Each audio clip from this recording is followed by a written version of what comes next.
Hey folks, I'm back with another video, and this time it's the brand new, just released Monster Menagerie minis from Dungeons and Dragons and WizKids. I'm pretty excited about this. As you can see, I bought 3 boxes of them. I've I've only ever done bought one of each of the past releases, but I started running a game of D&D again, so I wanted to have a lot more monster minis, and this was actually the perfect thing. I was looking up, whoa, when are they releasing the next set of minis? And lo and behold, it was like a few days, so I was able to go online and pre-order 3 boxes of these right before they came out. So I'm pretty excited. I'll just take a look at the boxes here, and then we'll crack them open.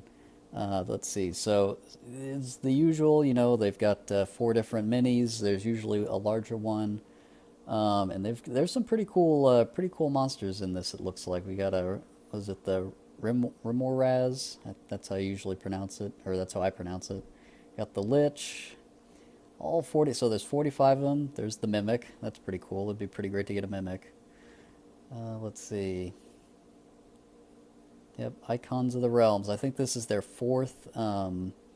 fourth set that they've put out. It's a kind of a more general set than what they did before. In the past, they did us releases for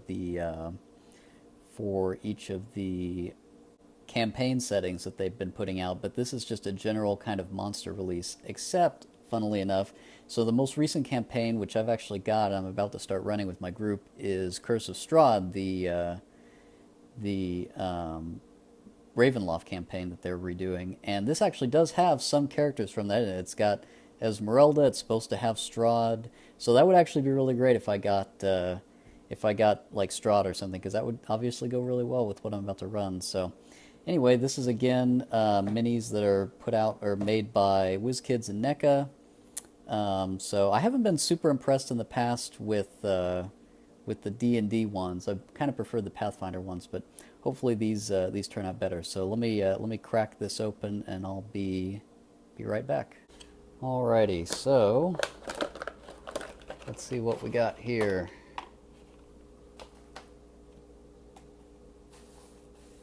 Let's see. First one, let's see what this is. It's going to be a lot of crinkling, so sorry in advance for that. Let's see. This looks like some sort of merfolk, probably. What is it? Oh, yep, it's merfolk. I was right. I'm pretty good at naming my monsters. So there we go. That's a nice color. It looks like a female merfolk. Yeah, that's pretty neat, I gotta say. It's pretty cool. And you can't quite tell, but there's some detail on the eyes and stuff there too. I like that. So we got a mer person, a merfolk person. Let's see. This one looks like probably someone who's invisible. This is Bryn Lightfingers Invisible. So I probably should have mentioned this before. This is actually something that I'm not super crazy about, that I saw from kind of preview images of this set. They're doing a lot of invisible figures, which just feels really lazy.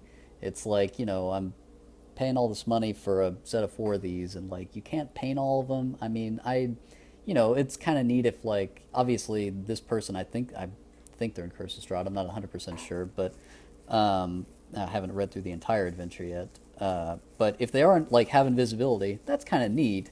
But they're not going to be invisible forever. Eventually they're going to pop up, and I'm going to be able to... I would rather show my party what they look like, colored and everything. Obviously it's a really well-made figure, but, it just feels kind of lazy to do it not invisible. Let's see, and then the last one, or the third one here, is some type of bat. What is this? This is an imp. Oh, it's an imp. Okay, so it's I don't know, are they demons or devils? Anyway, he looks evil. They got him flying there. That's kind of cool.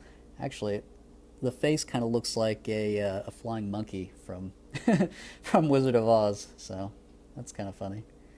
So we got a merfolk, an imp, and a little invisible halfling.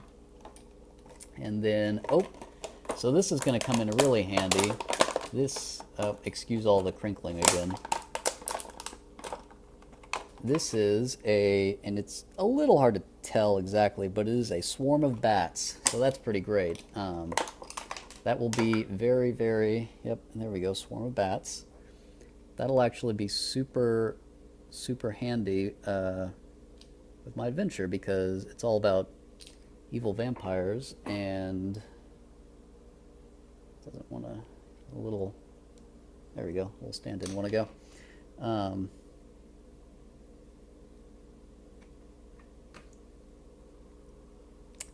Now let's see if we can figure out the trick to the stand. Yep, there we go. So there, we got a swarm of bats, so that'll come in pretty handy if Strahd decides to turn into a bunch of bats, or a bat, or he sends a swarm of bats against them. So that's pretty cool. Not a bad first box, but hopefully we can do better. There are also box number 2. So from what I saw in the preview images, there are oozes. There are what do you call it, the slimes or whatever, which that would be really, really cool to get, because then you can throw a character in there. So let's see what we have for box number 2. This looks like a skeleton. Let's see. Yep, that's a skeleton. That's pretty cool. He's an armored skeleton with a sword. His sword's a little turned the wrong way, or not super straight. But yeah, that's a pretty neat skeleton. He's kind of metallic looking with his armor. It's actually a lot of detail. I don't know how well you can see on the video, but it's a pretty nicely detailed little armored skeleton there. Again, will come in very handy with the adventure. Let's see, what is this guy? This is a... Oh, I have him upside down. A Strahd zombie. Oh, well, obviously. Very good. So in the adventure, there's... and I haven't come across Strahd zombies yet, reading it. Oh, and he's got his...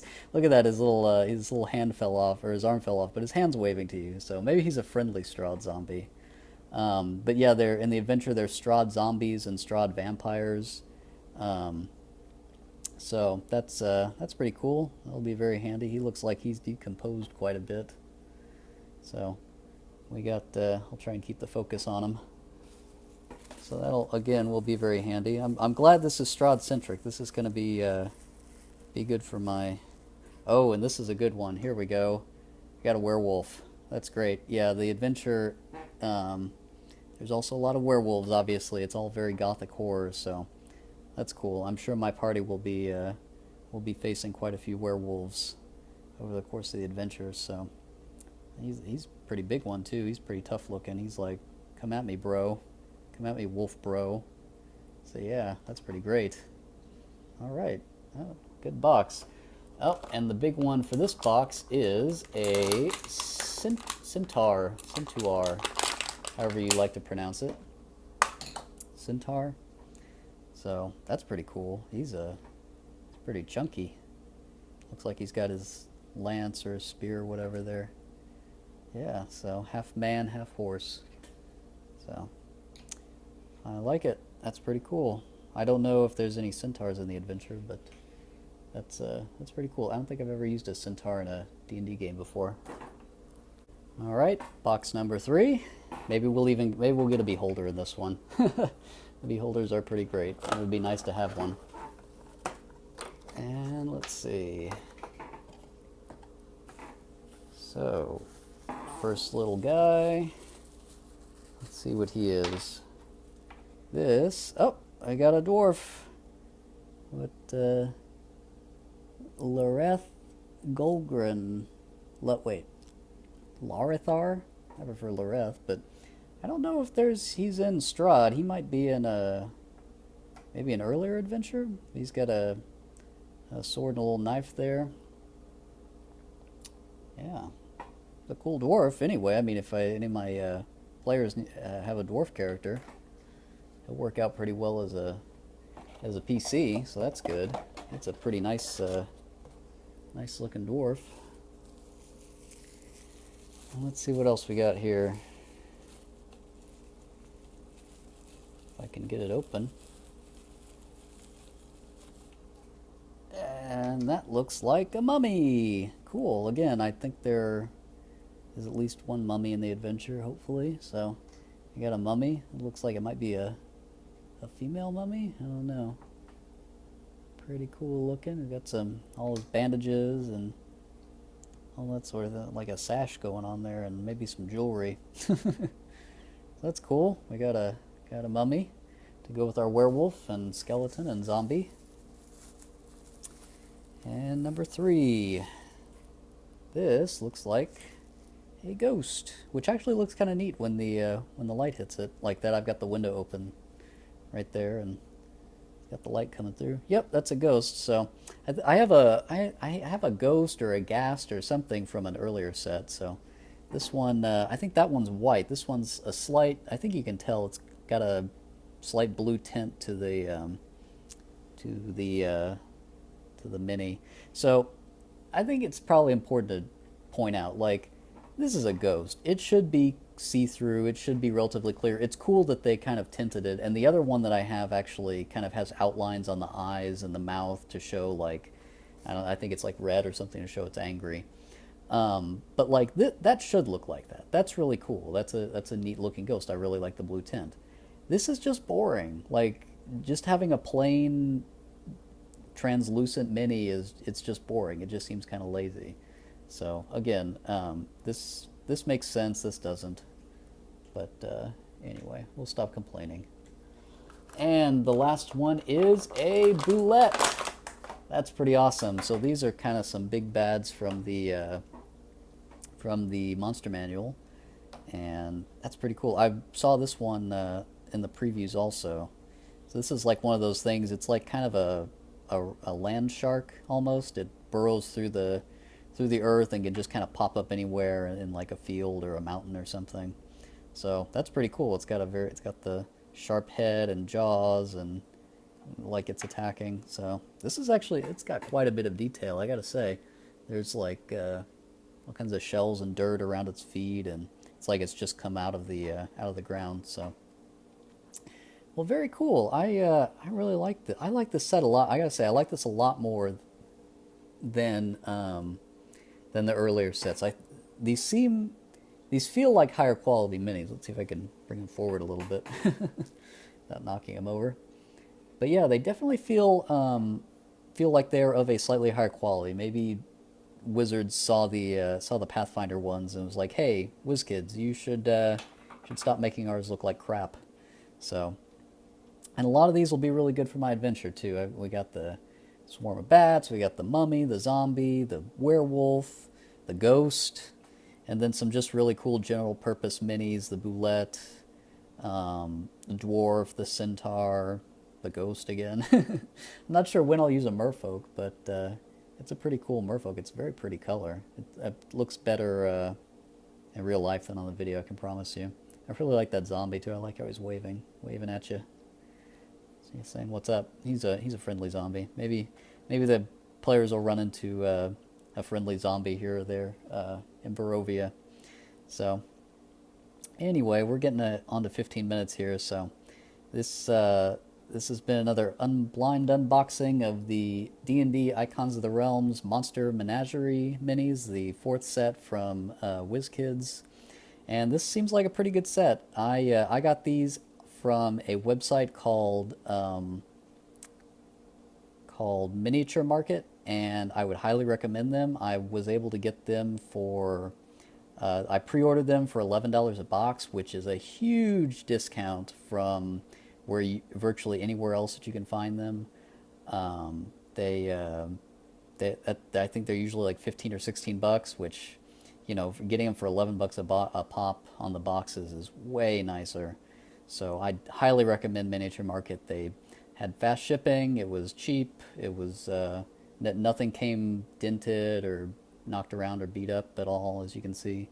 So I highly recommend that if you can. They also sell individually miniatures too, not just the boxes. So pretty great. Yeah. So I would definitely recommend the Monster Menagerie, especially if you're a DM looking to build up your monster minis, because I'm really glad that I have a lot of these now for the upcoming adventure. We're going to start running it tomorrow. I'm pretty excited. So Anyway, thanks for watching. Go ahead and like. Go ahead and leave some comments if there's if you want to see more of these. I get a ton of views on the on my D&D mini unboxings, which is kind of neat. So if you want to see more, let me know. If you want to talk about any of the minis, leave some comments, subscribe to the channel, and thanks for watching. See you guys next time.